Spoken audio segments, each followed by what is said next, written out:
Afternoon everyone. Kitchen flavour ডালিয়ার পক্ষ থেকে সবাইকে স্বাগত জানিয়ে আজকের রেসিপি নিয়ে চলে এলাম রান্নাঘরে। আজকের রেসিপি আমি কি দেখাবো, এখানে আমি তেলাপিয়া মাছ এনে ভেজে নিলাম। ভাজাটা আমি দেখাইনি। এটাকে আমি এই যে আলু কেটেছি, আলু দিয়ে একটু গামাখা ঝোল করব। তাতে যা লাগবে আমার মশলা, কালো জিরা ফোড়নে লাগবে, শুকনো লঙ্কা, হলুদ, কাশ্মীরি লঙ্কার গুঁড়ো, লবণ, ধনেপাতা।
আজকে এই তেলাপিয়া মাছের আলু দিয়ে গামাখা ঝোল কেমন লাগলো তোমাদের?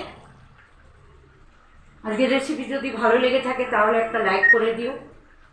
যদি কমেন্টে কিছু জানাতে চাও জানিও, আর একটু সাবস্ক্রাইব আর শেয়ার করে দিও। তা নতুন নতুন রেসিপি পেতে হলে আমার চ্যানেলে সাবস্ক্রাইব করো। আমি তোমাদের নতুন নতুন আরও ভালো রেসিপি তোমাদের সামনে তুলে ধরবো। তোমরা আমার এইভাবেই পাশে থেকো। আর ফেসবুক লাইভে আমি সন্ধ্যা 7টা থেকে 8:30টার মধ্যে আসি। যদি বন্ধুরা দেখতে চাও, লাইভে জয়েন করতে চাও, একটু জয়েন করে নিও। এভাবেই আমি দিন দিন দেখতে দেখতে মানে আমার 2 বছর হতে যায় আমি এই রান্না নিয়ে আছি। আমার এই রান্নার পাশে তোমরা সব বন্ধুরা আছো এবং আরও থাকবে। যাই হোক, এভাবে পাশে থেকে আমাকে এগিয়ে নিয়ে যাও।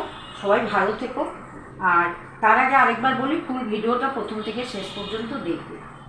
সবাই ভালো থেকো, সুস্থ থেকো, সবাইকে ভালো রেখো, নিজেরা ভালো থেকো। সবাইকে ভালোবাসা জানাচ্ছি, বড়দের প্রণাম জানাচ্ছি জানিয়ে আজকের রেসিপি এখানেই শেষ করছি। আবার নতুন কোনো রেসিপি নিয়ে তোমাদের সাথে আমার দেখা হবে সন্ধ্যাবেলা লাইভে, ফেসবুক লাইভে আবার দেখা হবে। আজকের মতো সকলকে টাটা, বাই বাই।